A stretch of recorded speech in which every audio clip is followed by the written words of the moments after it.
Welcome y bienvenidos.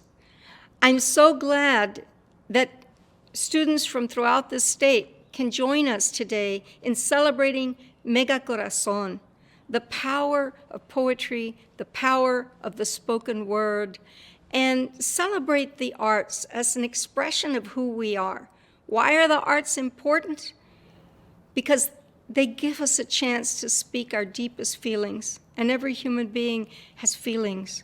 So these different poets that come here today to share with you their works, they're really speaking to you, because without the listener, the poet has no meaning. The power lies in that communication between us and you, that message that says, I know you, I feel you, I'm reaching out because it's important to me to share with you the things that I have experienced. And maybe soon we will hear from you with poems that you have experienced and challenged the world with and created a whole new generation of voices with. So in honor of the power of poetry, in the power of self-expression, and in honor of you, we open Mega Corazón.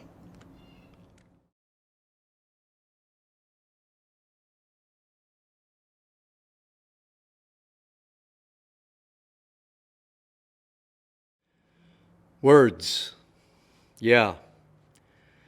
You know, sometimes we're reading something and we come across a word that we don't know the true definition of. So I suggest take your time, stop, and look it up in the dictionary.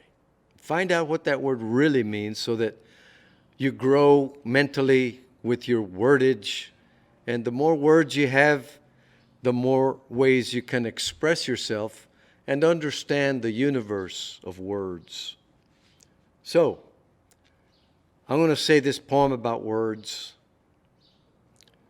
The power of power itself ebbs and flows like all the other words and the meanings of those words. Respect. The power of the word respect. What does it mean? And then the power of the opposite of words. Disrespect, purpose, humor, loss, desire, unique, loud, soft, tender, suspense. All the words you want to consider, ponder, digest, regurgitate, manipulate, and use in your everyday. All of them just sit there in the domain of words, waiting to be used. None of them have a plan except the word plan. None of them want to be used except the word used. And I've used the word used so many times, and it's still there to be used. It should be used to it by now. Maybe it is, maybe it isn't, but it's there, sitting in its nutshell, up on a shelf, in the garden, in the yard. The power of words. We can dodge an idea or stand tall and spit them out with loud voices or in a whisper only God can hear. Death and life and all those other words we describe the world with are there. Build with them. Believe in the power of words. A sea of words, an ocean of phrases, lakes of emotions mixed to create uniquity in each of the words I speak.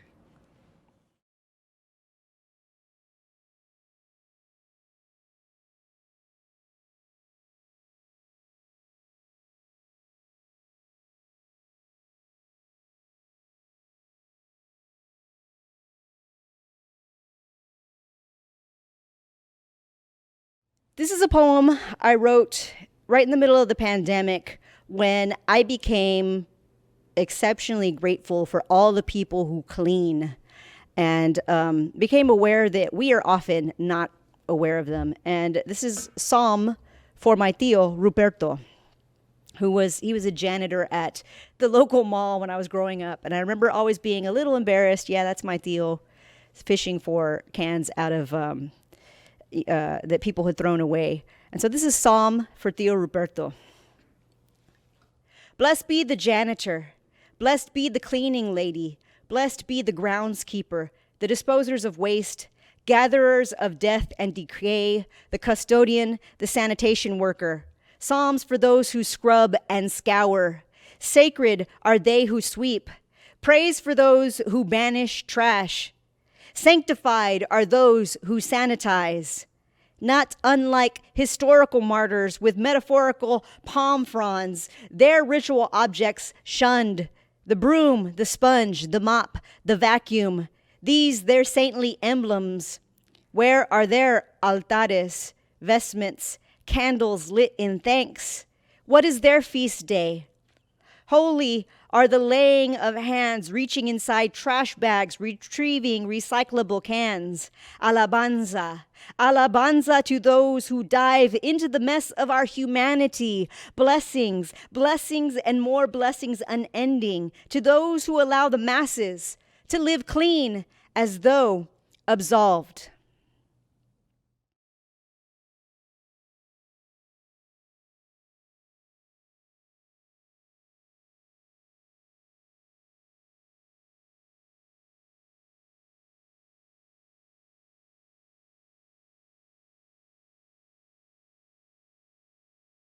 Hello, everyone. It's so very nice to be here with you guys again for National Poetry Month. My name is Anthony M. Flores, also known as Anthony the Poet.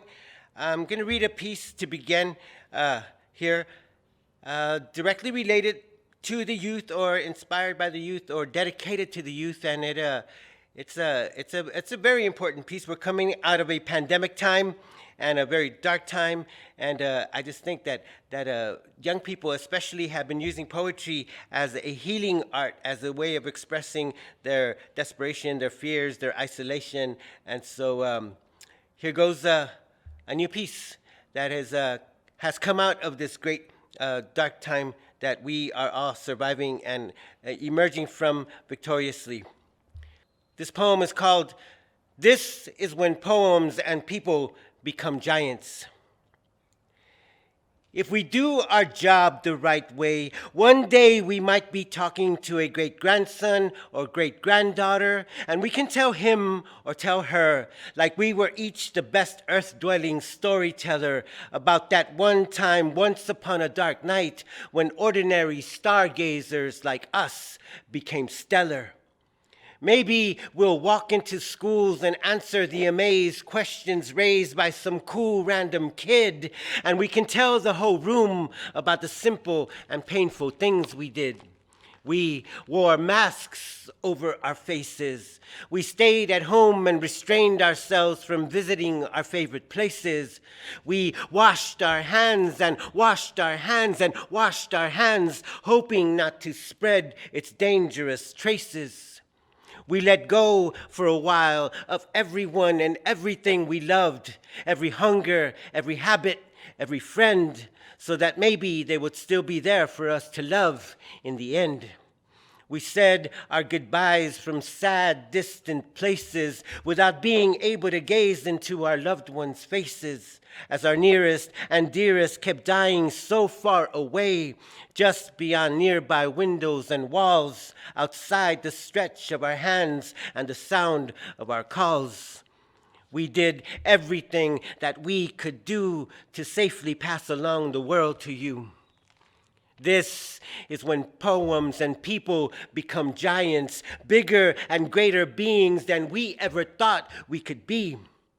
It is true when they say that we can see farther when we stand on the shoulders of the great ones who came before, and among these will be numbered in stories yet to come in epic lore, all of those who rose up to the challenge to care for the sick, the hungry, and the poor. If, in a loss, you find yourself asking, why me? Why mine? Why us? If you are wondering why we have been appointed this solemn hour and this unprecedented storm to weather, it is because this is a graduation ceremony for the whole human race, and we have been called to cross this stage together. Young and old, all colors and creeds, every kind, every culture, every country, in a connection of fate that not even hate can sever. The destiny of our names has been called to meet this difficult moment together.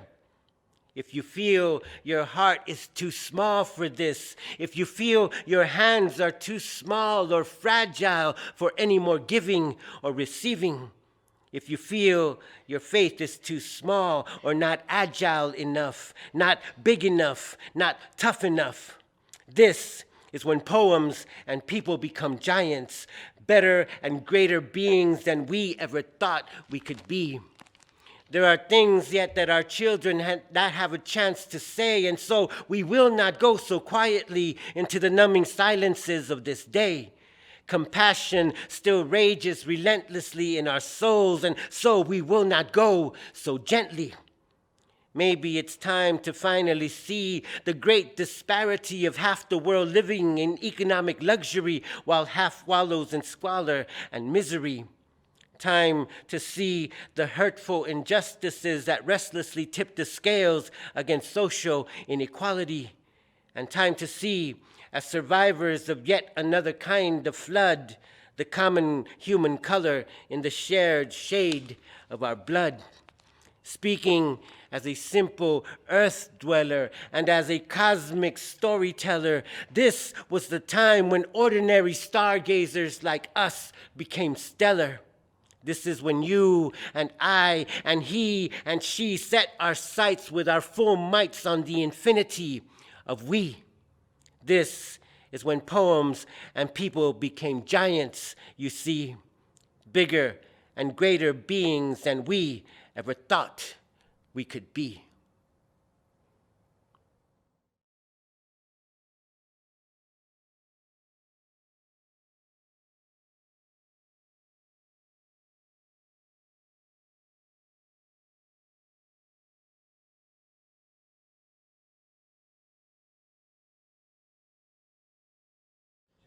This poem is called Tornado Mother.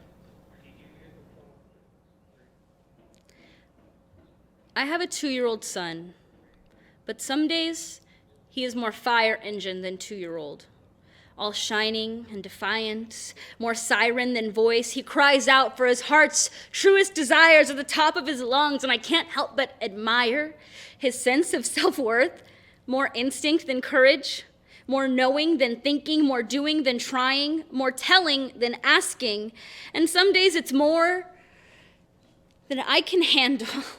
And on those days, I am more tornado than mother, more impulse than courage, more guessing than thinking, more acting than trying, more yelling than asking. So on hard days, I attempt to remember him as he was in the hospital.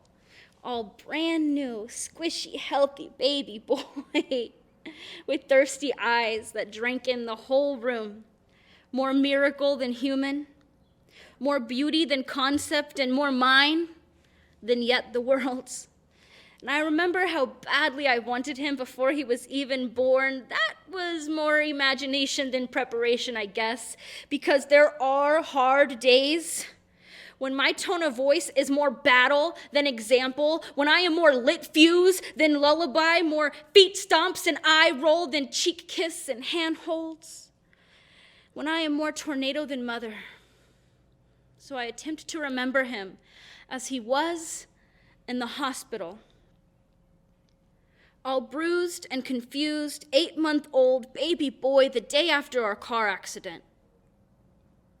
More pain than tears, more wires and monitors than abilities, more warrior than child, more miracle than human, and there I was. More tornado than mother, more whirlwind than function, more prayer than thought, more worry than sleep, and more helpless than any mother should ever have to feel. On the day we were released from the hospital, we were more survivor than victims, more unit than individual, more love than blame. So on hard days when he is more fire engine than 2-year-old, all shining and defiant, and I feel my winds start to blow, chaos, tornado mother rising up inside of me, I try to see him for what he is.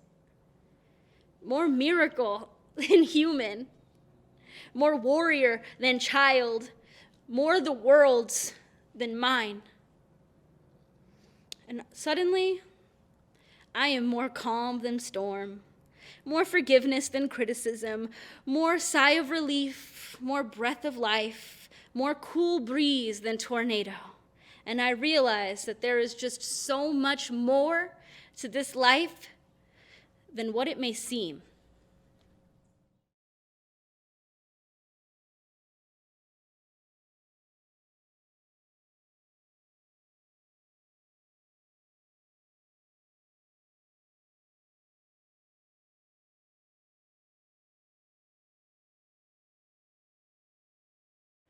Greetings, I'm Andrea Vocab Sanderson, San Antonio Poet Laureate, 2020 through 2023.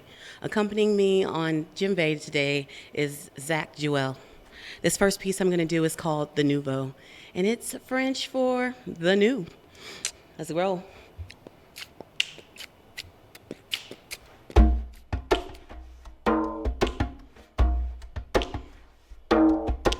Bada boom bap. Yeah. I'm Favism in the 21st century. Spark waves of expressive energy. I create the nouveau. Prototype, protege, renaissance, the remix. Critics give me high praise, equate me to the grayscale. Raise the value, more dopeness per volume. Stanzas lightly perfumed, although I spray you with the deluge. Flood museums of the mind. I'm like the Louvre by design. Columns at my spine. Pyramided waistline, stained glass eyes. Watch the elements combine. Pattern, shapes, textures, lines, and harmony over melody. Beat sounds so sweet. My sessions took flight from turbulent heights. Right off the precipice. It's all greatness. From my debut to my latest. Watch me shape shift the narrative. Highest ingenuity by comparison. Fly me out to Paris for the unveiling. Yeah. Check the course right here. I'm art in motion. Watch me move. I'm art in motion. I found my groove. Watch out how I dip my pain. You can see me demonstrate. Vibrant pieces I curate. Watch me move. Yeah. Avant-garde be my brushstrokes, tertiary metaphor, slaver on the canvas. She loving how my paint pours. Primary, secondary, the mind sees prisms. Illuminate your spectrum when I color you with wisdom. I've been studying the masters. I think I found my form. Perfecting my craft, following a path reborn. Like Donatello or Matisse, I'm cutting out my masterpiece. Call it jazz, color splash, hi-hats and cymbals crash. Catch me on my new wave, all on my Depeche Mode. 80s baby, after all collage of funk and disco. Art contempo be my flow, adapt the landscape over time. Hip-hop be my mental spray, influence over minds. Not amused by the signs, symmetry, soulfully defined. Curves, slurred lines, never blurred while I'm sketching out my rhymes. You surveilling from the sidelines while I'm out here getting mine. I'm art in motion, watch me move. I'm art in motion, I found my groove. Watch out how I dip my pain. You can see me demonstrate. Vibrant pieces I curate. Watch me move. Yeah, yeah. Watch me move.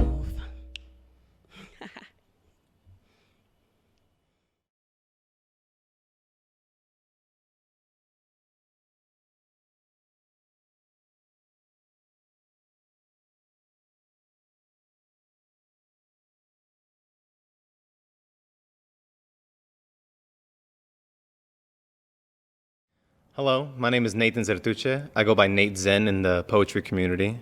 I'm very glad to be here today. The first poem I'm going to be doing is going to be entitled, This is a Poem. And I really got inspired very young, at a young age, with poetry, and I really felt this way as a young person witnessing poetry, slam poetry for the first time. So I hope this inspires the young kids out there to start writing and just express yourself, because it's a beautiful way to really be a part of the community and grow yourself. Okay, here we go. This is the beginning of this poem. This is the start, the intro. But do not be fooled, it took a lifetime of insight to unfold. Every experience had to unravel, rather cocoon us in a chrysalis of being. This moment is a womb, a blooming, nourishing through understanding. This is the beginning of this poem. A forward written in constellations, a prophecy coming to fruition. This is the beginning of our revolution. So this is just the beginning.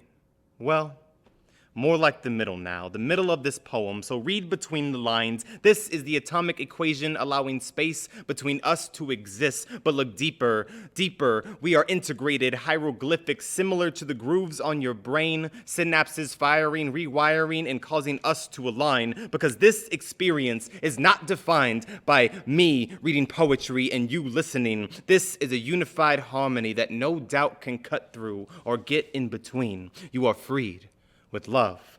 So believe this is the middle. Let us rest on the center, concentrate on balance, meditate on tightrope configurations of our neurons, creating our consciousness. Watch as your equilibrium is strummed like a harp as we start to transition. Because this is a poem. Don't forget to snap and get inspired in the middle of this poem and in the middle of this world's chaos. You are watching a poetry show, hoping to get poetic concepts to drip in between the light and the monotony of life. You see, you are here. So allow it to spill over. Allow it to be fuel to your fire. Allow it to never lie dormant in your psyche, because I will rip open the middle of my torso to show you the light that resides in us all. And don't forget to be awed, shocked at your core with radiance. Let the magma in your veins pump with purpose. Magnify your interpretation until nothing is taken for granted. Stand on the equator of back then and later. Stand here, stand now. So this is the middle. Better yet, this is the end, the crescendo, the last act in this play, the climax of syntax and punctuation, because this is still a poem, an interpretive dance when tongue meets imagery. This is a heartbeat starting to slow, a flat line, the finish race to a line you didn't even know you were in. But don't let it end. I am passing on the baton. Continue this interactive web of energy, threading us along. Call us tapestry. Call us create. Don't forfeit your contribution. Call us infinity, because every end is a new beginning, a cycle of inspiration, a revolving evolution of thought. So let my words rot and be used as fertilizer for you to use. You see, this is a gift, because this is not the end. It's the beginning.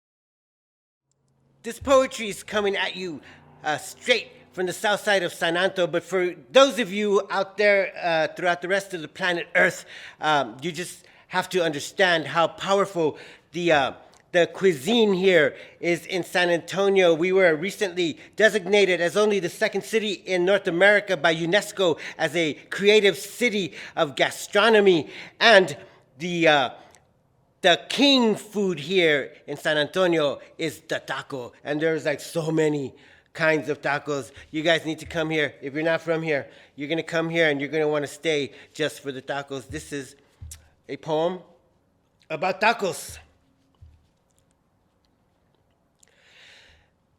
As long as it's tender, pero not too aguada, I will probably order the tacos de carne guisada. There are days when I will pray on my hands and knees for bean and cheese, and even weep as I beg for dos de bacon and egg. When I was a kid, all my dad would ever get us was papas con huevo, until we finally protested, por favor, papá, queremos algo nuevo. Sometimes it's los chiquitos de las taco trucks que yo canto, looking so holy they seem like they were dropped from the Virgen de Guadalupe's santo manto, sprinkled on top with cebolla, limón y un poquito de cilantro. And I still get confused when they make me choose between al pastor and carne asada. Les quiero decir, give me both or no me de nada. Es muy sencillo. I'll do picadillo if I have to, it's fine. But unlike my tío, I don't want any pieces of potato in mine. In honor of my grandmother's favorite y por todo lo que hizo, sometimes I will order tacos de frijolitos con chorizo. A veces, what I most want is to find a little hole-in-the-wall restaurant with tacos de chicharrones con chile tan picosos que te hacen llorar y sudar even though they're so deliciosos. Once a year, my vegetarian friends who, instead of meat, would rather eat flowers and tree bark and even zacate, convinced me to try a taco made with fresh tomate con aguacate. And you should hear their sudden gritos when I introduce them to taquitos de nopalitos. And I don't mean to cause any controversial chispas with these poetic pipas, but I do love me a handmade flour tortilla filled with crispy, curly tripas. I did not know this as a child, but I surely know it now. They are definitely the smelly but super tasty entrails of a cow. For truly special occasions, just like Mick Jagger, I have a feathery pink boa that I use to wipe my cheeks as the grease drips down my face when I bite into my favoritos, tacos de barbacoa. There's nothing that really rhymes with lengua, but I have no problem in saying, as this story is sung, I will walk into any congalito on nogalitos and say, come on, people, just give me some tongue.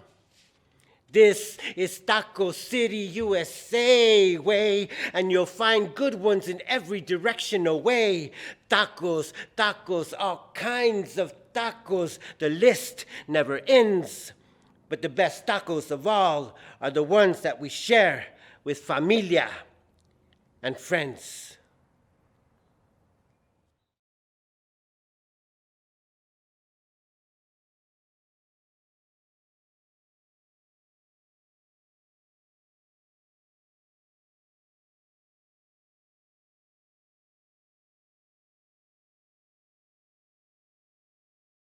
High school students, you should know there is a move afoot post Amanda Gorman and the inaugural poem, post Amanda Gorman and the Time magazine cover.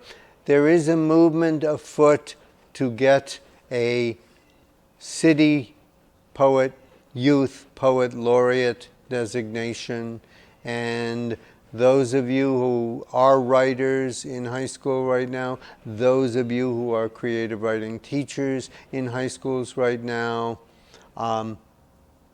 keep an ear out, nominate great student writers. This will happen. I have been pushing it now for a few years, but I think Amanda Gorman gave us the last little oomph to get it done.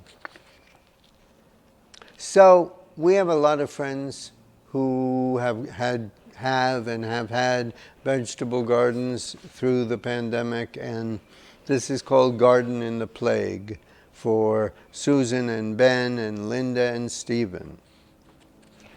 Harvest across seasons, the pace of the food, row upon row of foodstuffs, the pace of the grower, plenty. No need to mask and supermarket. Greens, a forest of greens, salad bowls overflowing, fenced or raised to discourage rabbits. squashes, and the one or two missed beneath leaves grown to gargantuan. Tomatoes, some soon to be sauces, others just with mayo on good bread, more for canning. Carrots, potatoes, onions emerge from the earth where they have sheltered in place.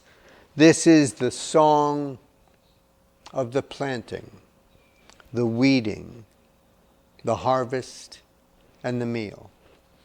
Each crop in its own time, in this time of no time, when people without gardens get lost in their weeks.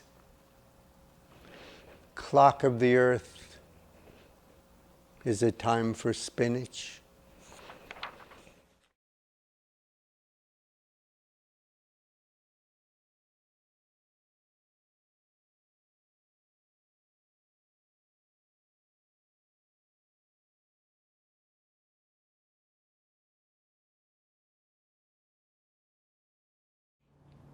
This next poem is called 1,000 Years, because sometimes it feels like it's going to take 1,000 years before things change enough to where it's kind to human beings. Some people are really rough about criticizing other human beings, stereotyping them, making them feel bad for who they are. And it hits all of us, especially when we're going through school and we're younger. When we get older, our skin gets a little thicker, so what they say to us bounces right back. But sometimes when you're very young, what they say to us seems to kind of pierce and hurt. And people can be very hurtful. I remember going through school, and there were so many stereotypes and so many ways of forcing people to feel bad about themselves. I was usually the shortest one in class, and that felt really bad because I was always the last one picked for baseball teams and especially for basketball teams.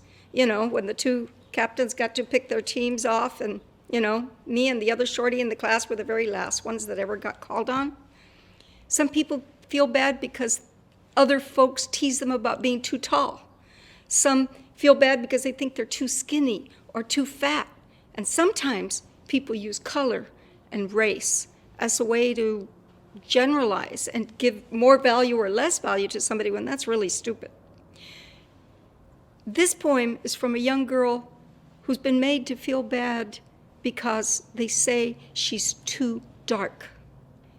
And it's her voice, it's written in her voice and her abuelita, her grandma's voice, because the abuelita is a voice of strength and wisdom and that has survived so many of these tough things. And she discovers something. There's a third voice in here, and it's the voice of her cousin, and it may be a little bit of a surprise to you. So, the poem, 1,000 Years. Mama says I'm too fat. Tia says I'm too skinny. My brother says my hair's too bushy, while I think my hair's too straight. At school, I feel I'm too short. But around my cousin Lupe, I feel like a tall, gawky giant. Lupe's skin is like pale peaches, and the tips of her hair have gold streaks. But my skin's so dark, the tough girls at school call me La Prieta. And Sammy from next door just laughs and says he can't see me at midnight. Grandma catches me staring at Lupe's skin, and she can tell what I'm thinking. Grandma, why can't I have skin like pale peaches? I ask her later when we're alone in the kitchen and only the cake on the table can hear us. Pues, then who would have skin like dark chocolate? And who would want to live in a world with no chocolate? I'm still frowning as she begins to frost the cake, rainbow sprinkles over chocolate fudge.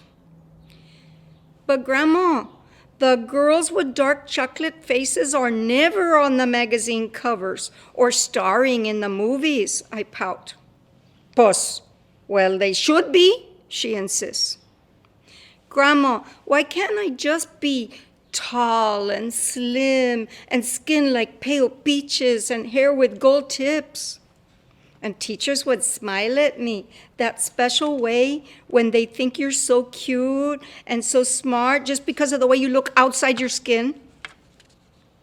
Later that day, after the dishes had been cleared from the table and the birthday cake all eaten down to just crumbs, a smidge of the chocolate fudge still on the side, with one sliver of white peach from the filling that didn't make it onto the serving spoon, I hear Lupe, my cousin, complaining to Grandma. I hate my skin, she says.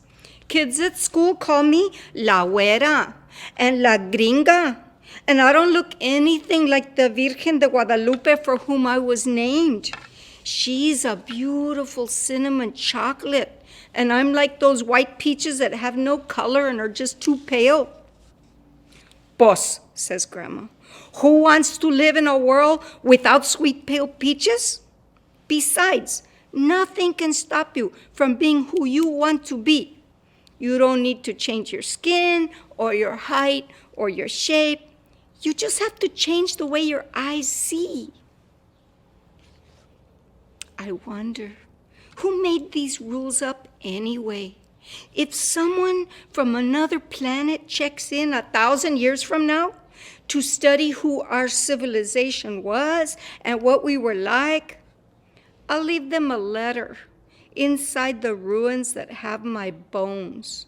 It'll say, I was beautiful, so beautiful, of a beautiful color you purple people have never seen. Some of us were the color of fruits, and some the color of spices. Some of us were as tall as young trees, shooting, stretching as if to the sky, and some were short and round like pearls. Some were solid like walls, and some quivered in the wind like feathers. And then, magically, we could change our shapes from skinny to fat to middling, depending on who was looking at us. But we were all beautiful, and I was beautiful too. That's what I'll tell those Martians 1,000 years from now. Thank you, and remember, we're made unique like jewels. We're made different one from the other, and that's what makes humanity fun.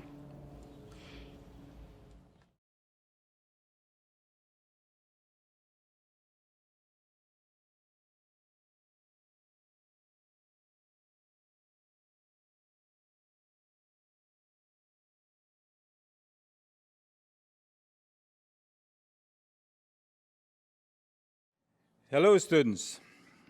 I'm Jacinto Jesse Cardona, and I want to welcome you to Mega Corazón once again. This is an incredible, wonderful celebration of poetry. And today I want to encourage you as young writers to keep a journal. I keep one. I'm not so young. I still keep one. And I jot down what I see and what I hear. Eavesdropping can be fun. So jot down your fragments, your potential writings on the go.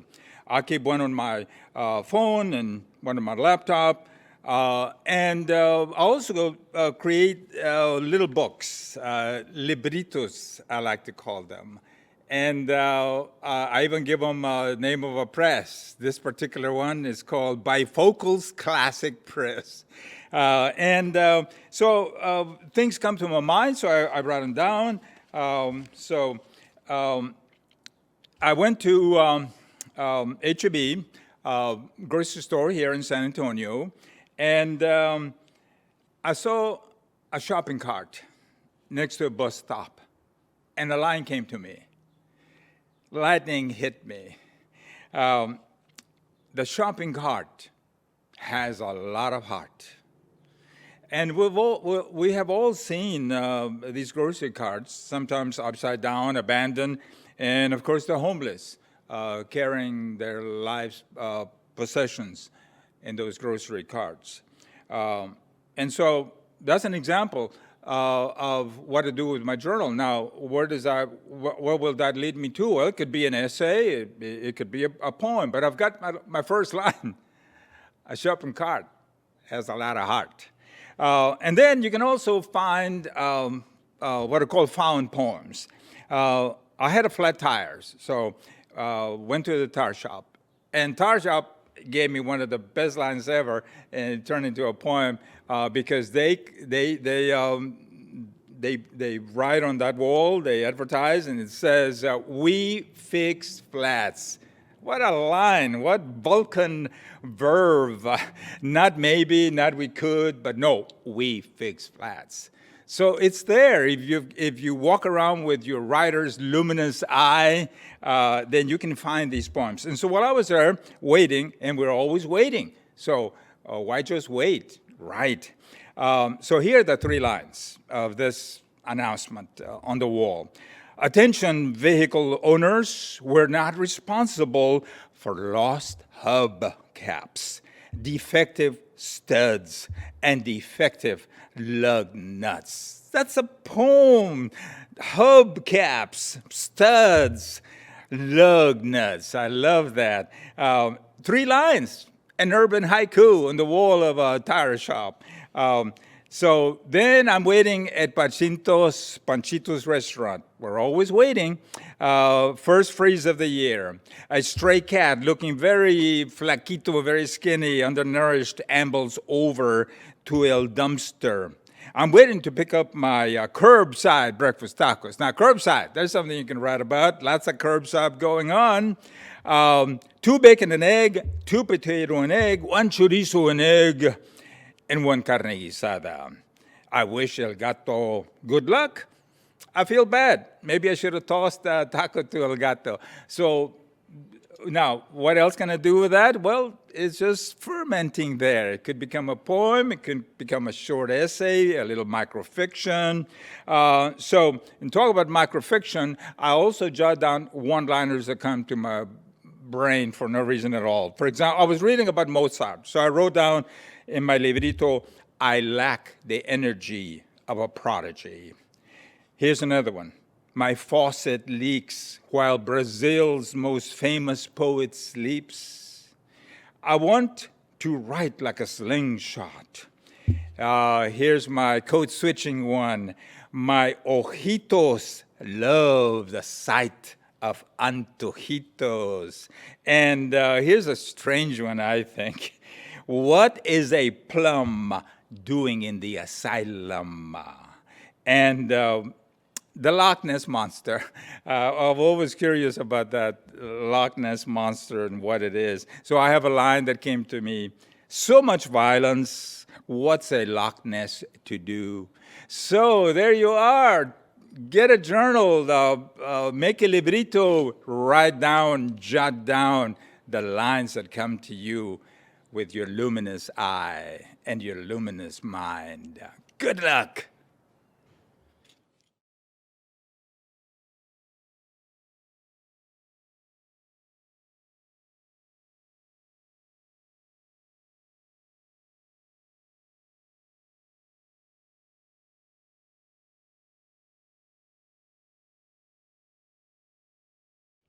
So this piece is called The Sunny Sound of Music, and it is written because The Sound of Music is my favorite musical in the whole world, so it was inspired by that movie and that musical. All right. Ray, a golden drop of sun sung out, marigold melody of light, vibrating intonation throughout the body and atmosphere. You spun out of my heart a tune. You became a magnet of attraction for joy for my lungs. There is no longer a place of darkness within. My abode is one of resonating light. For the branches of my arms to the root position of my tonic cord, you soar out of me sunshine. Blind my lips from negative tones, I cannot speak of bleakness again. I cannot hum any other tune than you, my magical pitch of platinum.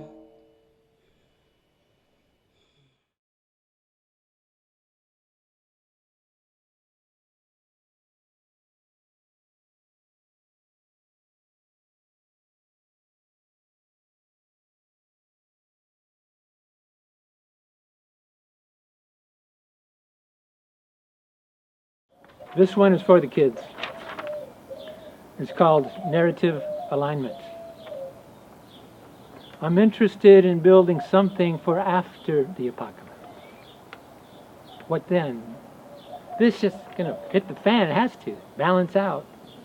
Find our way through the jungle. The dinosaurs ruled for 130 million years and got knocked out by a meteorite, had to rebuild. Every kid who ever built a sandcastle on the beach knocked it down. Here we are, it's 11:45. Do you know where your kids are? Stumbling out over the railroad tracks, probably to get drunk in the cornfield, probably. The kids always got to mess it up. Throw a screw in the works, modify a gene or two, reinform the elders, cast a new light, build a Maserati out of Legos. I'm interested in building something new now for the kids to use, for after the apocalypse, when things calm down and those that remain think, what should we try now? Maybe cooperation and trust, mutual defense, common goals, nurture and protect, call and response, clear and sweet attention to one another, inner vision, to hear everything. And what if that were the wealth of the world? What kind of a world would that be? Yeah, right, and that's why I can see you think I'm crazy, but it can't be that way. Yeah, right, and that's why we have to have a politics, apocalypse, conflicts, estrangement, derangement, the hustle, the bustle, a two-party system, red and blue. Hey, maybe we need more parties, I don't know. Let the kids figure it out. They got the mojo.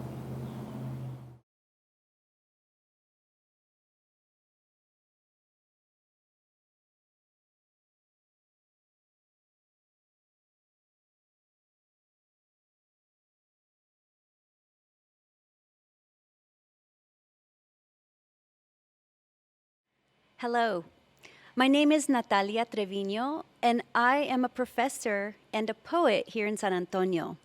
And I'm so glad that you're watching today to hear the poets of San Antonio sing and make the music of their hearts come alive here with Mega Corazón.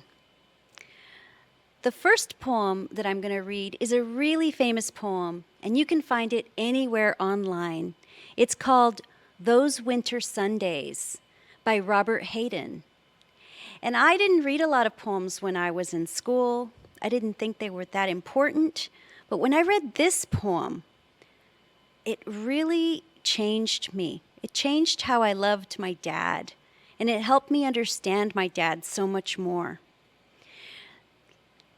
The year before my dad left the body, and I miss him so much, he helped me translate this poem that meant so much to me. And he asked me, "Why are we doing this, Natalia?" He was curious why I was asking him how to say this word and how to say that word. And I said, I couldn't say. But the answer is because one day I wanted to honor him with this poem and with his translation of it, where he helped me. So I'm going to read it in Spanish first, and then I'll read it in English. Aquellos domingos inviernales, por Robert Hayden. También los domingos mi padre se levantaba temprano y se vestía en el frío negro y azulado, y con sus manos agrietadas y doloridas por sus trabajos al aire libre entre semana, encendía la pila quieta de ascuas.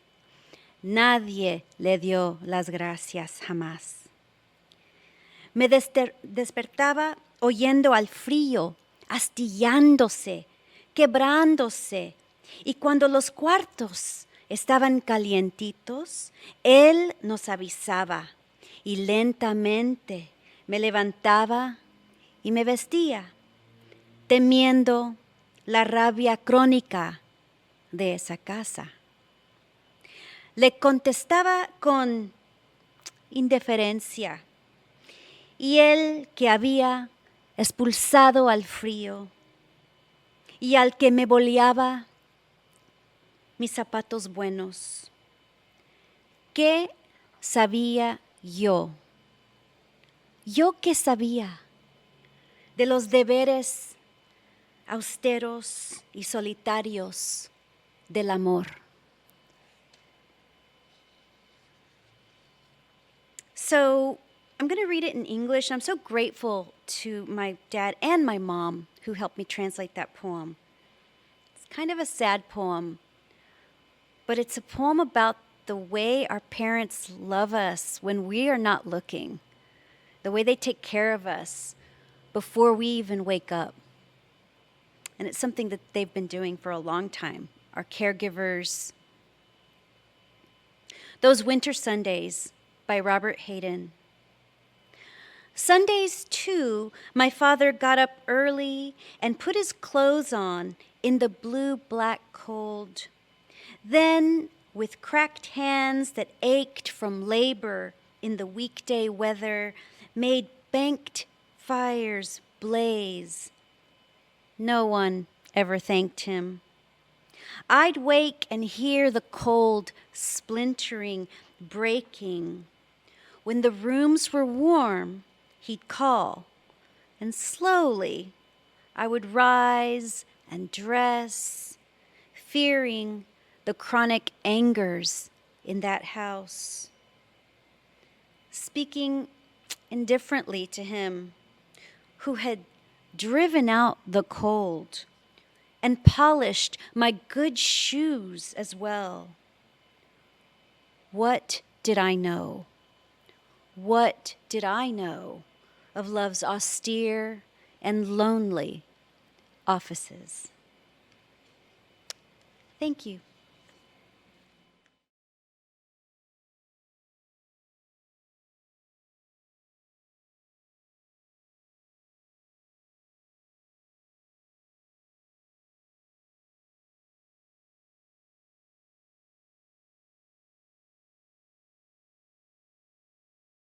Hello, I'm Marisol Cortez. I'm a writer and a poet here in San Antonio, Texas. And for this youth portion of Mega Corazón, what I wanted to do was kind of dig back in my own archives and pick a poem that I wrote when I myself was a young person. I wrote this poem back in January of 1996 when I was a junior in high school.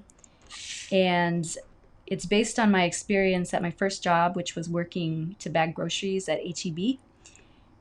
And it's a poem called Hope, to grape eaters who consider surrender. Somewhere a register clicks, and the bright light aisles and the checkout stands whir in the 24-hour glow of an indefinite phosphorescent day, cracked forever open as it nears a 5 o'clock that might as well not exist. Each bag boy checks his watch. Each checker bends to right the imperfection of shoelaces. Each stalker returns to the shelves 5 cartons of eggs, 3 gallons of milk, 2 boxes of cereal with equation names, corn, pop culture figure X, and dried marshmallows. Dust rises, but never settles, invisible points on a morphine coordinate plane, but touches neither Pyrex floor nor the pendulum fronds of a broom pushed somewhere, where soilless fruit is stacked in prisms, the harvest knived fluorescent winter, the blossom in vitro, the seed stillborn, removed in advance from a bloodless womb.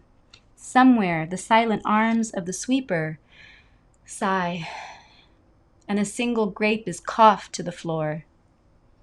He pauses, places the grape in his mouth, and smiles. Just then, the man is heard to blink, electric, rusty, just a little.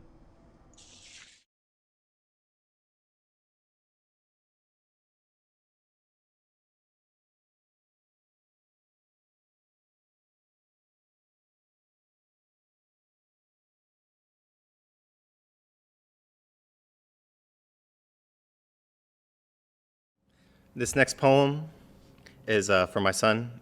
It's entitled Boom, Bang, Pow.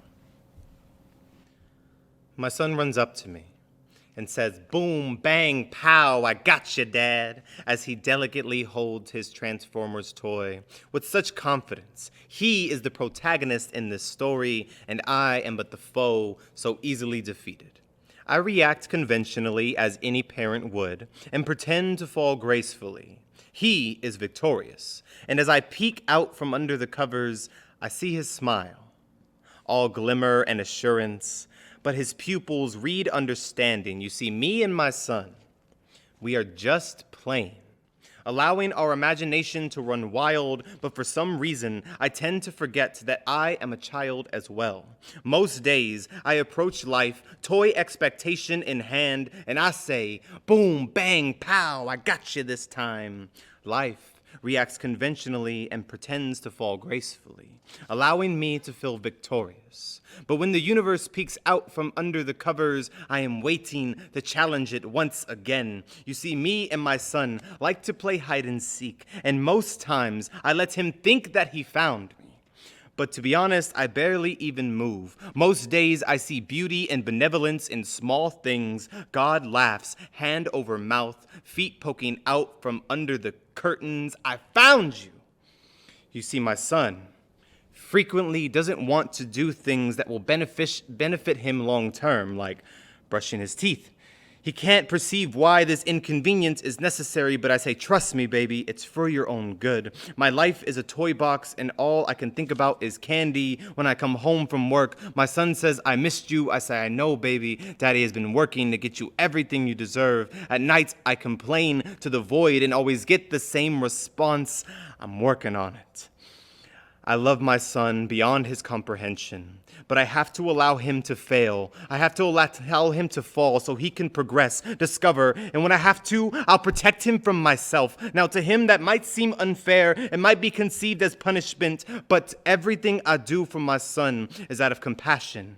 Boom, bang, pow, I got you this time. The earth falls. I toddle this earth, hands full of sand and dirt, and I claim morality. I am bouncy ball thoughts and pupils made of want and curiosity. My fingertips are birthday candles I will never blow out. Sometimes I pretend I'm a hero, and my journal is my secret layer. That's just the layer of the cake. My mistakes become improvised, abstract details I work into the painting. I am still growing, collecting balloons inflated of potential, saturated with dreams and Lego philosophies, but I still refuse to perceive the universe as a loving parent. I label it enemy, I label it mountain or challenge, something I need to defeat. And in those moments when I feel like I'm losing, I remember my son and his expression.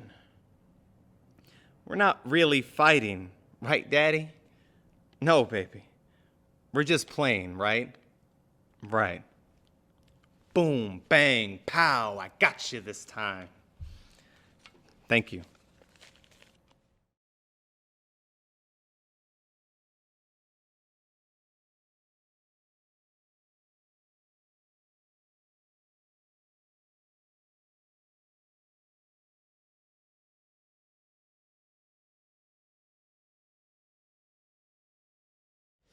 This is a short poem. Sometimes it's fun as a writer to just write something that's short and sweet and to the point. So that's what this one is, and I hope you enjoy it. It's called The Spider Poem.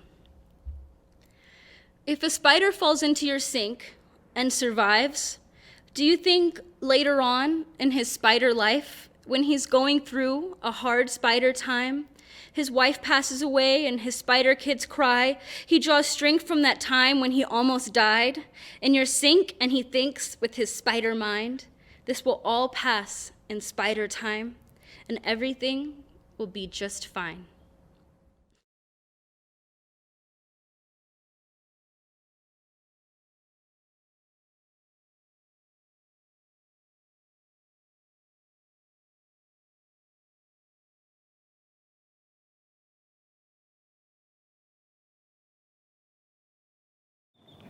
This poem is for the frogs who arrive in the spring and have just shown up 2 nights ago.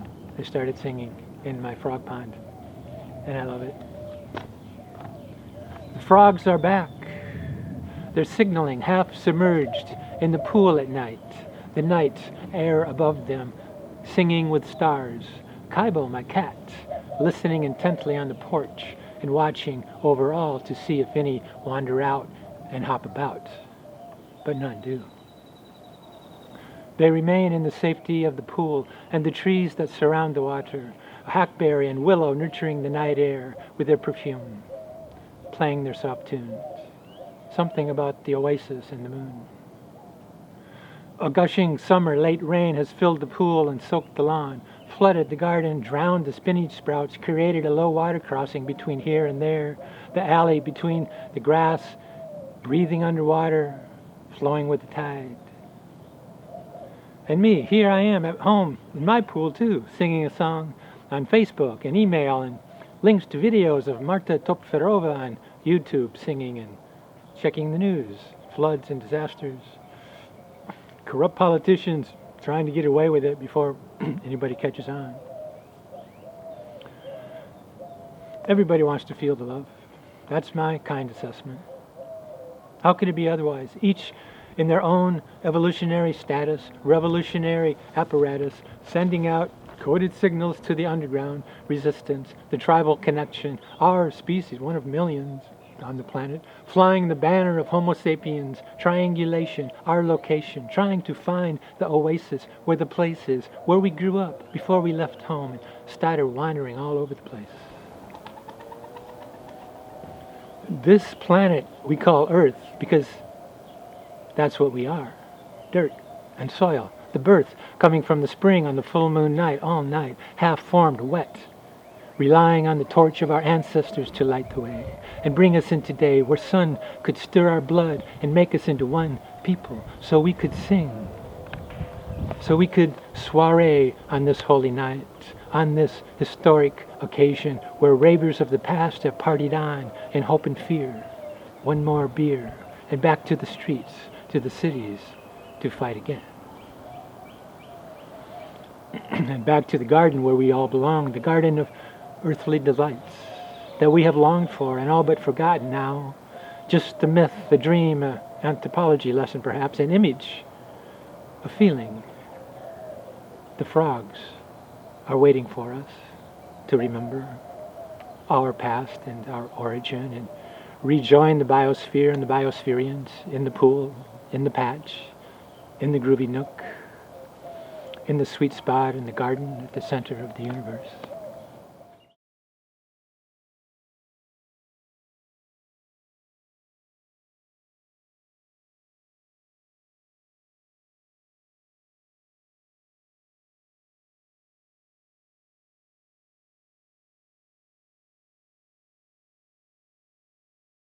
Hi, my name is Jen Yanez Alanis, and I'm an educator and community organizer.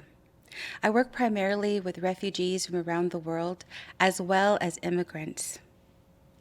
I refer to myself, or I consider myself primarily a language activist, and I encourage students, in fact all people, as they're learning English, to consider English as part of their own language repertoire, and to imagine that English is just a tool to connect them to the world.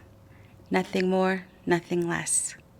Purity of the Homecoming Dress speaks against a repressive denigration of racial, sexual, and personal value as a young woman struggles to fit into a certain body type. The title, Purity of a Homecoming Dress, it asks the question, who assigns purity to a dress? When in fact, as we run through the poem, what we realize it isn't an assignation to purity of the dress, but assignation to purity of a body. And we begin to question this attitude about body shaming, and this responsibility that's placed on a young girl to be sure that she keeps from others sexualizing her body. Daughter of skin born from a cleanse, we shall hide the octoroon in the Texas census records. Great-grandmother will whisper that the grape carters were from Nacimiento, Mexico. Nacimiento de los negros. But we have washed out the tight curl frizz of hair, tightened the deep dark umber of skin. but you want to wear the homecoming dress. But we cannot hide the shape, the muscle. Your school counselor has made it clear. We cannot masquerade you in a skinny white girl dress. So you cry and toss dresses one after the other. You reject, rip away the cling from your curves, from your muscles, accepting Sacred Heart's rejection of your body, accepting your school's rejection of your body. And I am powerless in your self-hate. But then you reach for your favorite dress in the closet. It slides over your head, embraces the circle of your waist, drapes with just enough flair to make it clear that your hips will not be ignored. You slide your perfectly manicured feet into 3-inch platform heels, and you rise 6 feet tall. The lift of your cheekbones and the angle and shape of your chin will lead you into that school filled with pride. So then, we shall call them back. Bring back the survival of escaped esclavos from your past. Draw their spirits through the gifted length of your body. Bind them to the caramel coating of your mestiza blood. Braid the strength of their bones through your hair. Hold them to the gaze of your brown eyes. Bring their ears to the flesh of your full lips, and you thank them.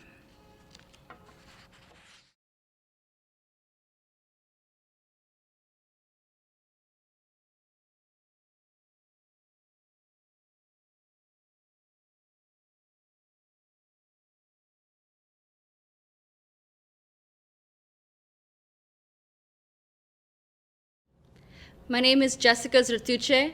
I go by Tilton in the poetry scene here in San Antonio. I'm going to do a poem for you today called Apology. I'd like to apologize to the generations who will come after me. I'm sorry for the lack of attention that this world will bring to the intricate details that compose your individuality. I'm sorry for the lack of prevention for the times you failed so you think it's your fault and that's just reality. I'm sorry for the lack of dimension this world has, so instead of being deep to fit, be flat and have a shallow personality. I'm sorry that people will be more interested in your waist size than your mind's eye, or your bank prize than your good time, and they'll say, don't come inside if you're not dressed right. We'll have your clothes stitched real tight and your mind sewn just right before any insight slips inside. And I'm sorry if nobody takes the time out of their busy 9 to 5 to remind you that you're beautiful, to tell you that you're usable, to ensure you that this is doable. And I'm sorry if you're afraid, just like the rest of us. I'm sorry it's so normal to let this world get the best of us. We keep confusing interaction with the internet and substituting nature for television. And to know the truth about religion, you will have to be enlightened. And I'm sorry that the service that this world is not providing, you're growing up when hip hop is dead and rock and roll is long gone, so you listen to crap when the radio turns on.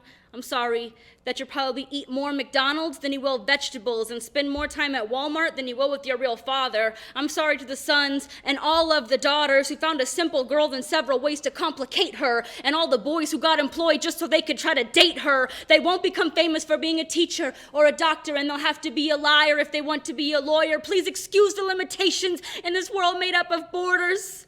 I'm sorry that we all live in boxes and pay taxes, and we're constantly working towards tomorrow's happinesses. I'm sorry that we live in a world being ruled by a piece of paper. But you can't do nothing without that piece of paper, man.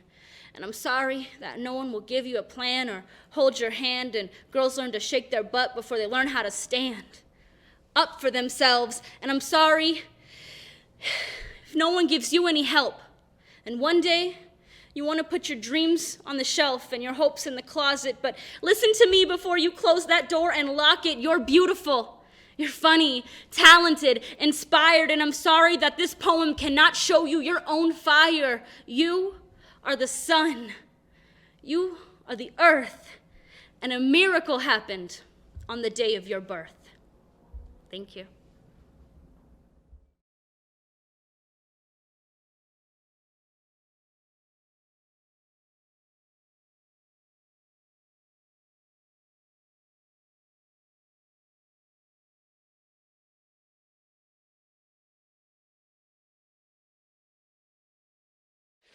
This is called Wreckage, and it's about the February ice storm, power outage, political idiocy. It's called Wreckage. A poem that did not start out to be political. This is what the storm and breakdown of February 2021 left us with. A deep appreciation for showers and the flushing of toilets. Depleted stock of candles, wax on the table. Collapsed cacti, sad to see. Whole continents of nopal, those great green hands which raised their questions to the sky, tumbled onto themselves, a strewn deck of cards, a 52 pickup of spiny loss. And our majestic agaves with spears turned yarrow, white yellow, and even the still green with wrinkles of stress on their once smooth spires. And phone calls and emails from friends and relatives concerned about how we were faring. Fury at the politics of energy and how they play out on lives. Wreckage and anger, wreckage and cleanup, wreckage and birdsong, almost saving us for spring. And after all of this, to say nothing of what wreckage left in the wake of 4 years, lying, storming, pandemic, loss, all to be cleaned away with masks, vaccines, and brooms, and shovels, and axes, and ballots, and memorials.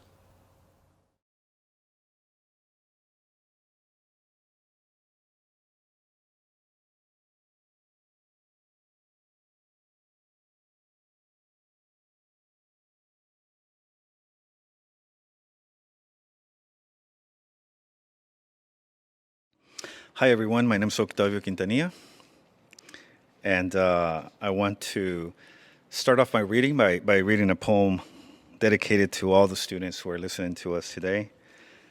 And before I read, this is a poem that I wrote. I'm probably going to read mostly all new poems, and this is a poem that I wrote maybe a few months ago, maybe like 5 or 6 months ago. And it takes me back to when I wanted to do something creative. When I was a kid, I was a creative, person, but I didn't have a means. I didn't have a way to tell stories. I was not writing back then. But this poem kind of reminds me of the creative spirit that I had.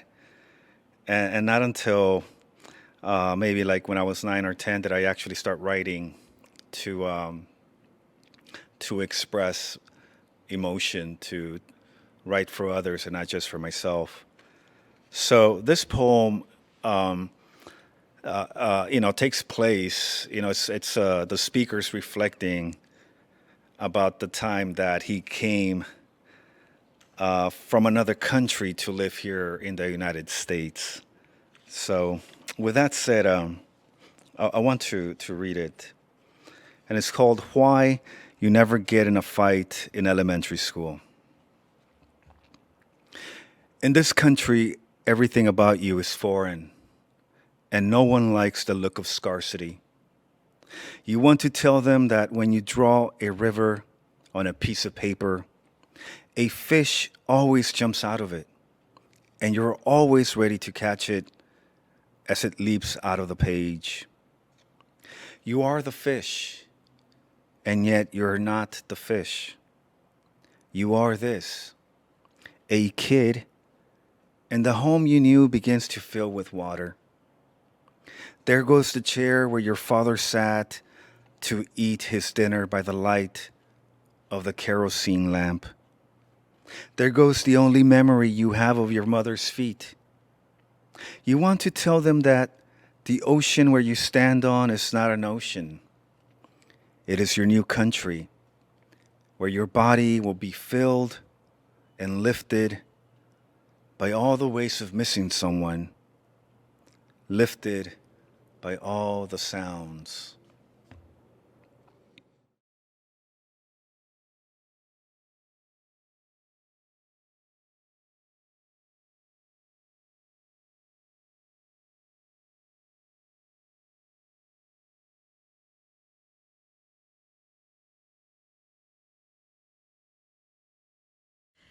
This is a poem I wrote for our daughter, Francesca de la Luz, when she turned 3 years old, and everything was about princess dresses and magical fortresses, tea parties with rainbow tea. A lot of very magical things were going on in that world at that time.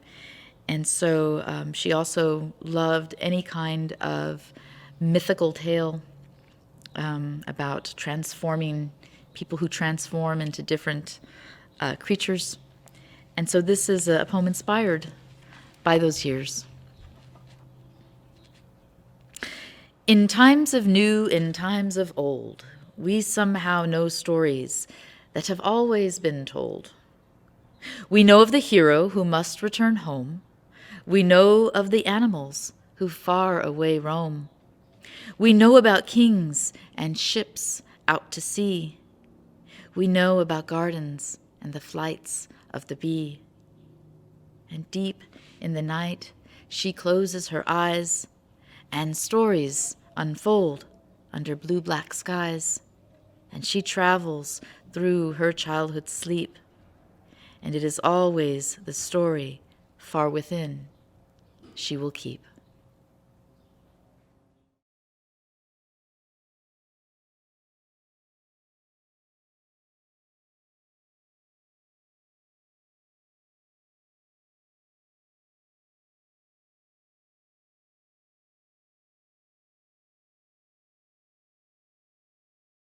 Every year for Mega Corazón, we get the opportunity to pick the work of somebody who has inspired us in their own writing and be able to read it or perform it for you.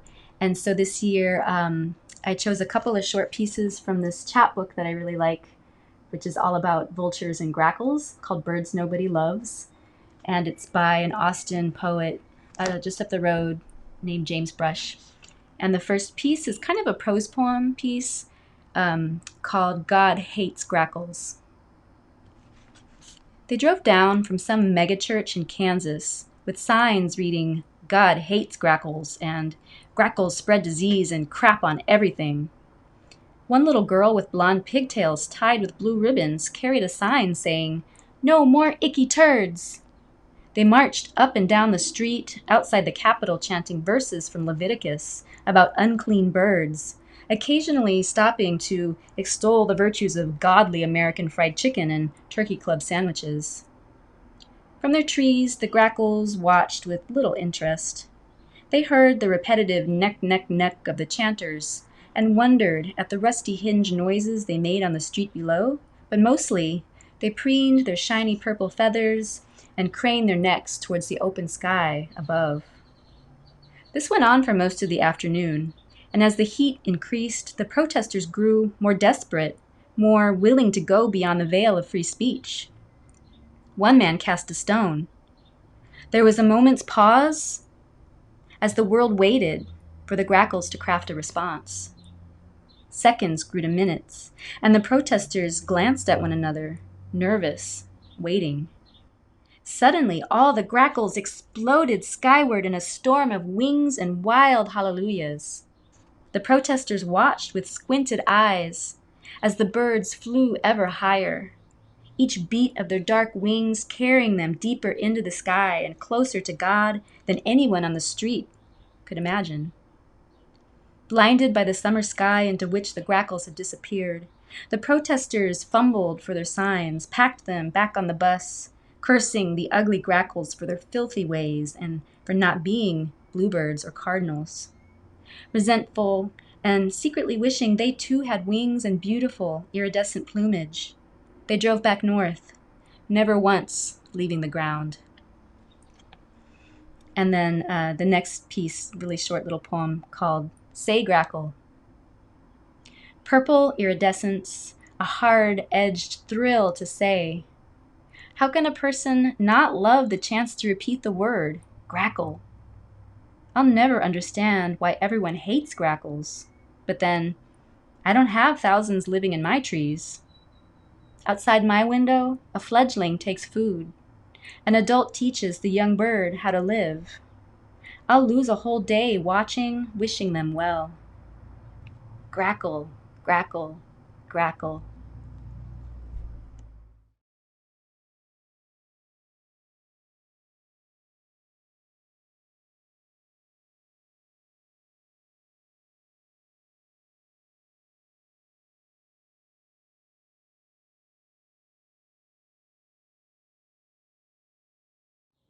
Buenas, I am John Philip Santos from San Antonio, Texas, celebrating poetry every day, but específicamente en Abril, Poetry Month, that is our occasion to note the power that poetry has to change the world. And I wanted to read a poem that's actually the very first poem I ever wrote, called Elegy Never Delivered.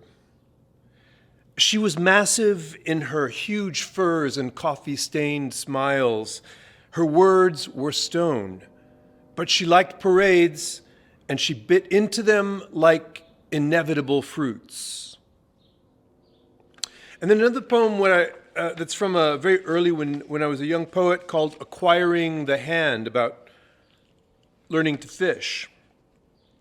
I was acquiring the hand when worms could plead me to spare the hook, or I'd flop the nets to scap free into the ocean.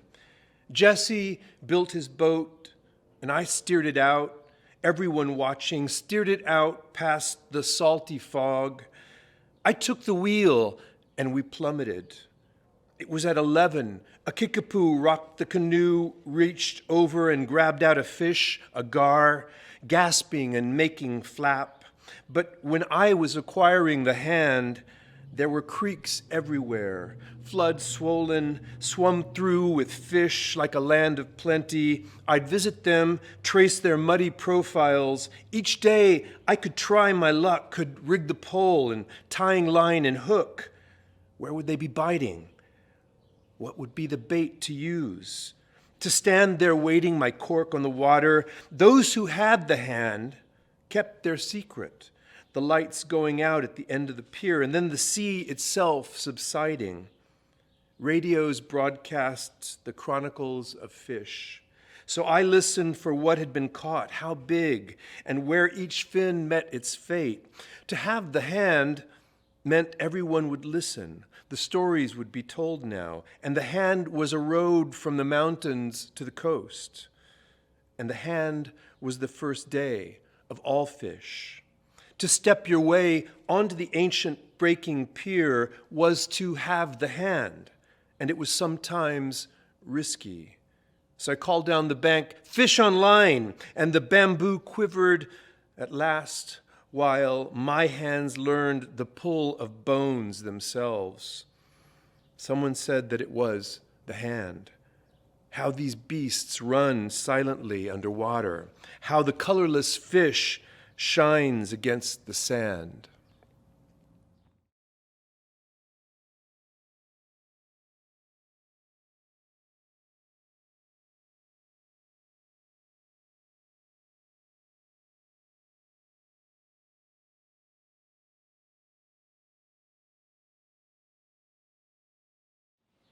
There's been a lot of loss this year, and I dedicate this next poem to anyone who has lost anything or any person this year. When our loved ones leave us, they do not leave. This is what I keep learning after my dad left his body just over 5 years ago. They keep teaching us. And this is after my grandmother, who I was very close to, left her body more than 10 years ago. And she is still teaching me. One of my favorite people in the world, Naomi Nye, has a poem that says, "People do not pass away. They die, and then they stay." And those words have helped me a lot. This poem is a prayer about my journey into those lessons, and those lessons coincide with getting to know the Virgin Mary and writing a lot about her and the goddesses that she is connected to. And this poem is a walk through a church in Florence that I was so fortunate to be able to see, and also deals with the question of blindness as a fatal disease. For my eyes, that is. Transitioning. Both of my macula degenerate. This disease leads to blindness with no cure. While I still see, I am looking for you. I cannot name the intersections I've passed, what route led me to this Florentine train station in front of the marble striped facade of your chapel, past heavy doors pried open like a sacred text to true supplicants for prayer, and paying tourists in a single line, some of us in shorts, at the Santa Maria Novella. Scenes of your life, frescoes I'd studied once, stacked like boxes 3 stories high, comic strip virgin tales. Here on top, your deathbed and Assumption, a grief-stricken lunette. Only God or an upside-down painter could fully see. Here, lower to the ground, your nativity, your mother's bedding, a blue tapestry laced with gold just steps away from the sidewalk, wind, rain, sobbing, faces here bathed in years of candle soot. Dim, moist walls have become your second skin, etched off like small scabs by a team of white conservators. No flash photography here to destroy the original site. We tip our heads to the technicolor heights of your Renaissance, Ghirlandaio's feast of tempera colors, lace, belly, sky, temple. I know I'm not holy enough to be here or measure up. Self-control, my teachers and an ex once said, I need to work on this, and only saw you as an ornament until recently. Strung to a rearview mirror, facing us on the bus, driving down Benito Juarez from Guadalupe to buy shoes. Or stamped to a glass kitchen candles, ensconced in a million medallions, necklaces, and earrings, all in self-control, in prayer, despite your gasping, while you watched the priest tell me I could be a Charlie's Angel one day when I grow up. Me so close to his face at my first confession, on his knee. No, I never sent my son to Mass. Only baptism, so I could watch the water collected around him and differentiate water from tears. I want to know why painters made their shrines and windows sing hail to you, so I may pinch the cheek of the darkness one day.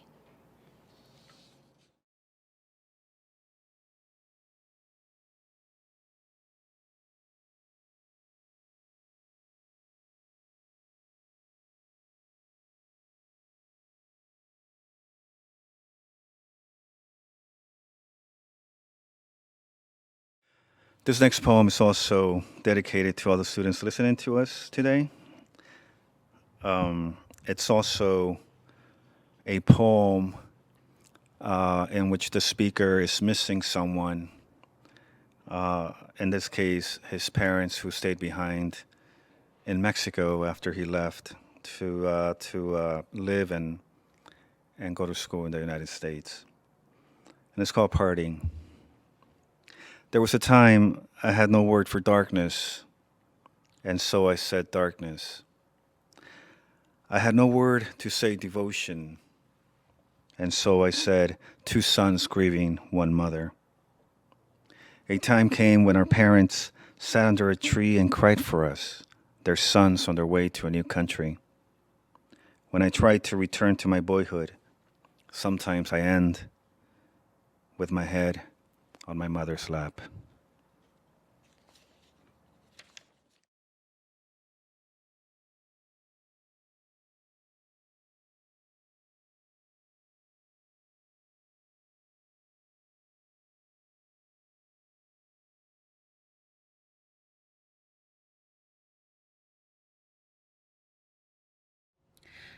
This next poem speaks to the mental health condition and is especially about a mother's severe grief of a son who's never been able to reconcile an existence with schizophrenia. And like most people who suffer from the mental health conditions,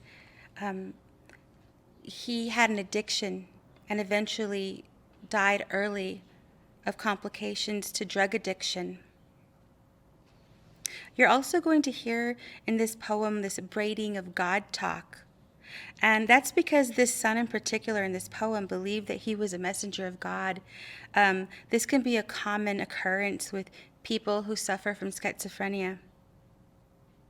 What I want to encourage you is if at any point you're ever questioning how you're feeling, whether it's depression or anxiety or anything else about your mental health that you can't quite understand, seek out the resources that your school provides. And if you don't feel like you can go to your school, I encourage you to make sure that you talk to somebody, especially during this pandemic. I mean, we've all been suffering so many different conditions that we really, we haven't been able to put a definition to. So I'm going to call this untitled poem After the Day. After the day of his long death of testing for life, machines keeping him alive with no brain activity, his 7 days of strapped down by sterile sheets, mother crouching beneath low-lying images of Christ hanging on walls, her son's battle was lost.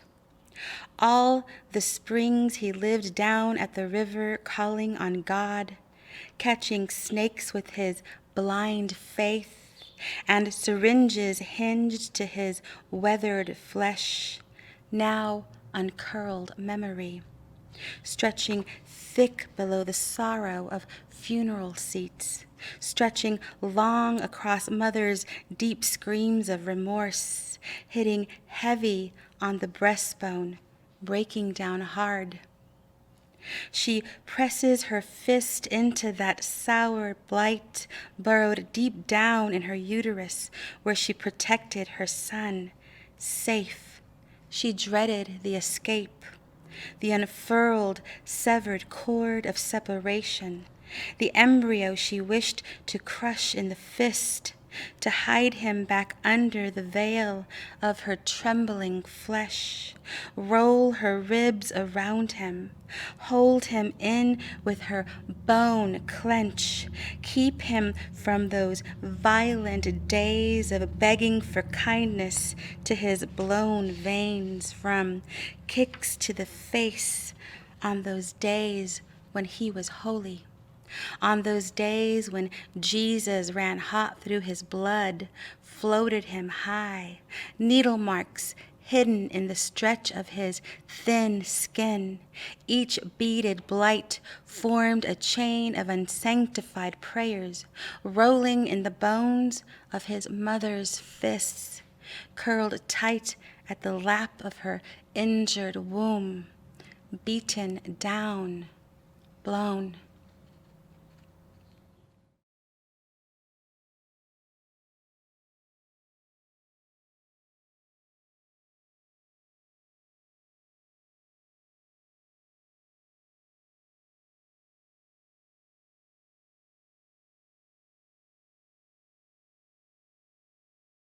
This is one of my favorite poems in the world, if not my favorite. I've been in love with it since I was a very young kid. It's one of the earliest poems, if not the earliest poem, that I ever remember making an impact on me. And for almost 50 years, it has continued to inspire me, and I look back at it. And so I have chosen to read it here today. It is a poem by William Blake, and the reason that it's been so instrumental to helping me write and in keeping me engaged with poetry is for very, very simple things.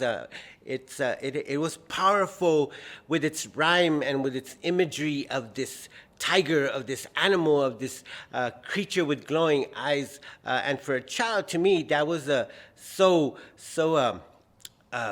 attractive. It drew me in with its rhythms, its simplicity, its mystery, its complete artistic quality for a child who did not really know what art was. It just felt like it was a very powerful piece, and it felt entertaining, and it felt like a dream, and it felt like everything good that poetry does for our minds, especially as children's. And so here goes. Let's see if I can swing. Tiger by William Blake. Tiger, tiger, burning bright in the forest of the night, what immortal hand or eye dared frame thy fearful symmetry? In the distant deeps or skies burned that fire within thine eyes. On what wings dared he aspire? What the hand dared seize the fire? And what shoulder and what art could twist the sinews of thy heart? When thy heart began to beat, what dread hand formed thy dread feet? What the hammer, what the chain knit thy strength and forged thy brain? What the anvil, what dread grasp dared thy deadly terrors clasp? And when the stars threw down their spears and watered heavens with their tears, did he smile his work to see? Did he who made the lamb make thee? Tiger, tiger, burning bright in the forest of the night, what immortal hand or eye dared frame thy fearful symmetry?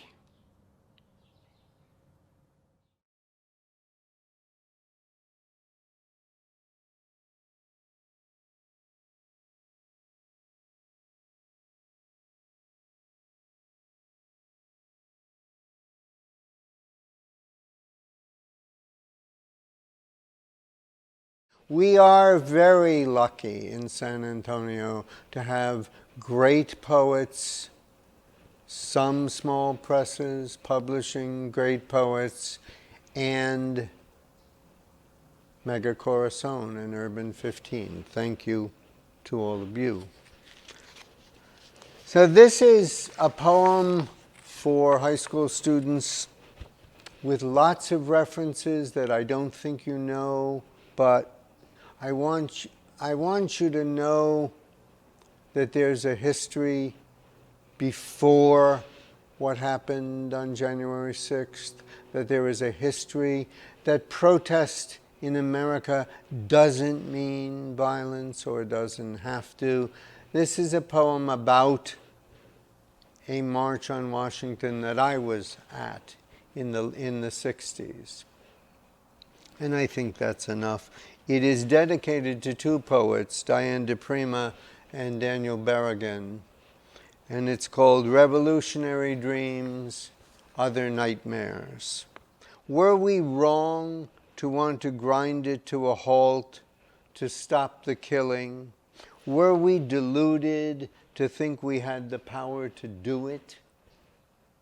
Stretched out on the floor of the crash pad, home of some friendly, wealthy Quakers, the night after the red paint was tossed at Lind and Dellinger and the rest of the front of the march, we spread a map of D.C. on the floor and plotted how we could take it over, shut it down. Straggling groups of few of us the next day stood in the middle of the streets, holding up our hands to oncoming traffic and sang, "Stop in the name of love," and other songs, "We shall not be moved." And then we moved, and no one got run over. But 4 were killed at Kent State, more at Jackson State, a police riot in Chicago, and as many Panthers as they could find, killed or jailed. So we learned a little something about power. Across the shuttle of years, P., who published my book and taught writing to vets, died of his Agent Orange-caused cancer, and other vets wandered in and out of my life, folks I really couldn't blame. Even S., who crossed the border, we lied we never crossed. And things got worse, until a group of folks, ignited by lies, came to try to end the experiment as we know it, to keep power. I look at my hands, have not, will not take lives, and wonder what it means, if anything, to take power.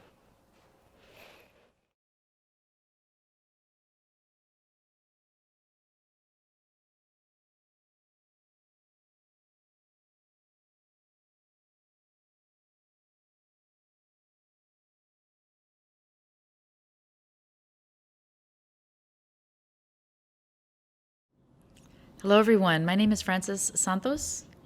I'm a poet, teacher here in San Antonio, and it's wonderful to be returning to Mega Corazón for National Poetry Month and the wonderful work done with URBAN-15.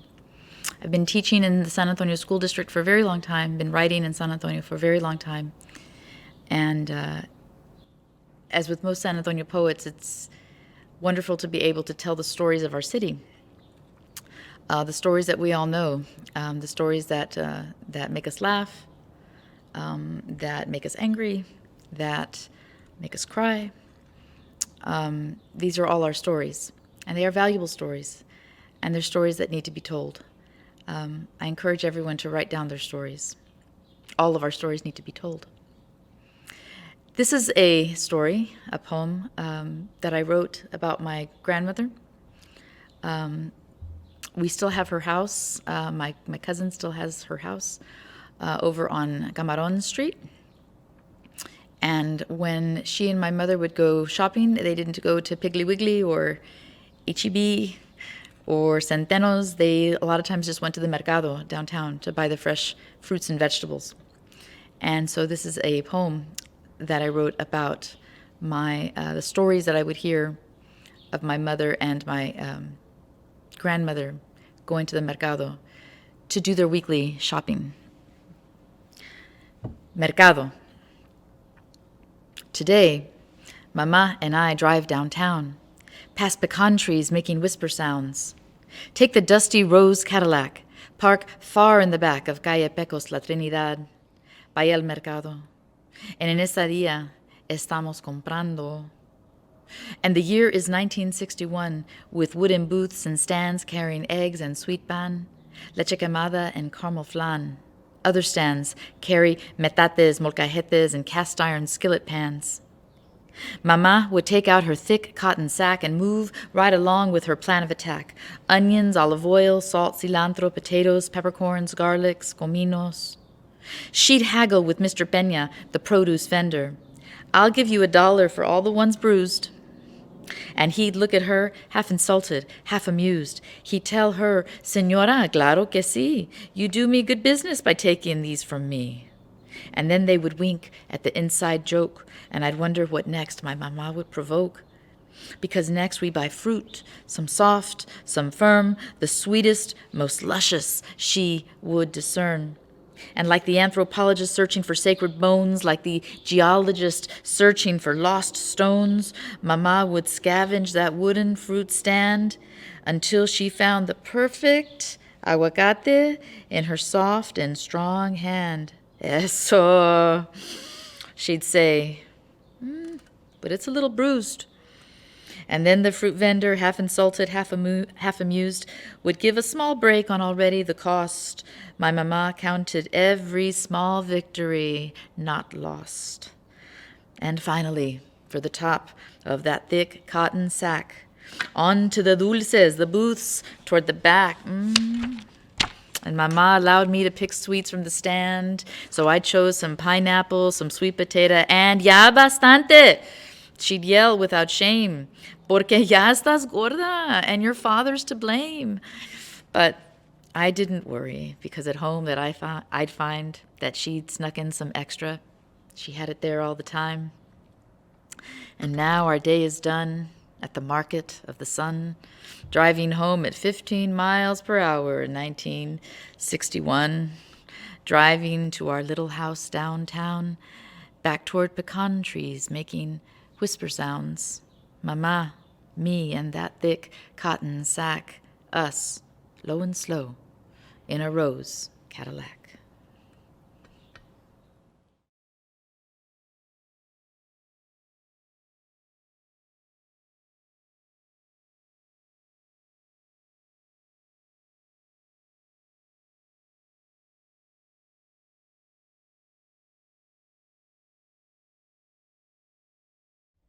Hello, I'm Amanda Flores, and I'd like to share something with you today that I wrote when I was just beginning to write.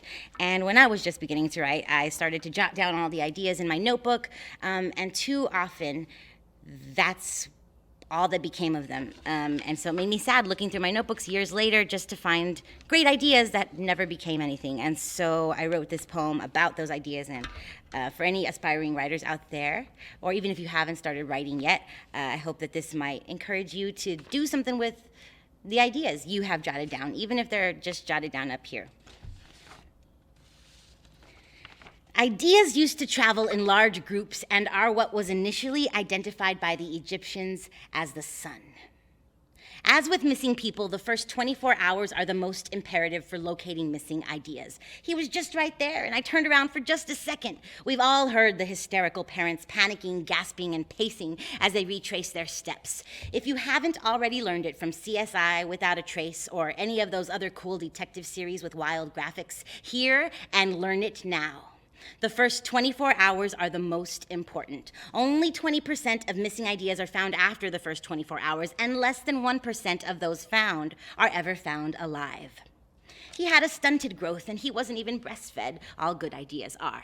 Ideas who grew up on formula are always a bit riskier than others. The parents, hardly parents, legal guardian maybe, but even that might have been too much paperwork. I'd say you were renting, subleasing. You shouldn't have ever had that idea in the first place. Mama said you were far too young for an idea of your own, and Father tried his preaching. When ideas start having ideas, you know we're in trouble, because gosh knows you can hardly support yourself. But you never heeded what Father was preaching, because you knew very well your idea could be the next Eisenhower or Edison light bulb idea. Your idea almost had a name. At 2 weeks, your idea has formed fingernails and developed a heartbeat.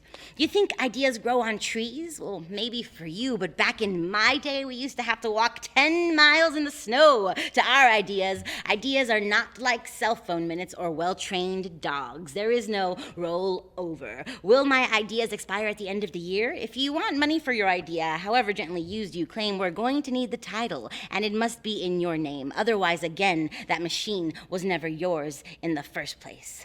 Crash your idea into the tree you think they so prolifically grow on, and you're out of both ideas and any remnant of any luck down Idea Creek with no idea how to paddle, and, well, you didn't think you should waste another $50 to get your idea insured. What about in case of flood or fire? We tried to tell you. Ideas don't grow on money. You think you can just adopt an idea like a friggin' goldfish, put it in a bowl, name him Howard, and call him yours? No. Like any fish, you must water it daily and watch it grow. But we don't have days for this. Race for the idea. Big brother, big idea, or big idea, big sister program. Tell everyone who's ever asked that that's the big idea. Tell Dad you're keeping your idea, and remind the congregation to pray for all the ideas in purgatory and stuck in idea limbo. Your idea is a grungy flannel shirt, and it would have much preferred to burn out than to fade away, but something can only fade away if it made a mark to begin with. So write it down. If only we could find as much satisfaction and closure from executing our ideas as we do executing our criminals. This is Texas, y'all.